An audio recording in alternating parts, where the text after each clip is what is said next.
And new at 6, the pandemic is taking a toll really on all of us. But for some Metro Atlantans, it has become very difficult to cope with isolation. For a lot of people, actually. CBS 46 anchor Tracy Hutchins is here with a closer look at the local effort to treating eating disorders. Tracy. Well, Rick and Sean, we're inching up on the 1-year mark for this pandemic, and it's not just isolation that some are dealing with, but lack of control. Those factors causing an increasing number of eating disorders. But tonight, there is hope.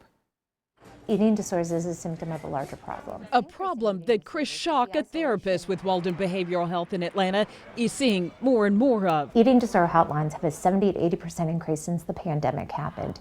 And there's a phrase that's often used in eating disorders is genetics loads the gun and environment pulls the trigger. This is a really powerful place. At Walden, the kitchen is key in helping people rebuild their relationship with food. So all the residents have a meal plan. For 28 million Americans, a sense of control, especially during the pandemic, comes in the form of disordered eating. That was the case for Elliot, who doesn't want to reveal his identity. He recently went through the residential program at Walden. I would eat so much and then be so ashamed. But by April or May, I was eating them too much again. Elliot is now in recovery with the help of friends.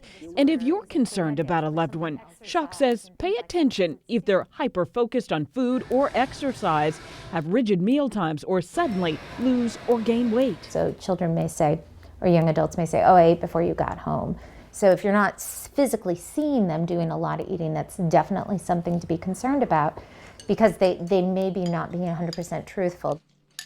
Now, Schock says eating disorders disconnect people from life. So she suggests if you are worried about a loved one, don't really focus on the food that they're eating and whether they're eating too little or too much, but focus on your concern for them and about their disconnection, saying maybe it's time you join us for dinner. Just some suggestions. Rick? Good tip there. All right. Thanks very much for that, Tracy.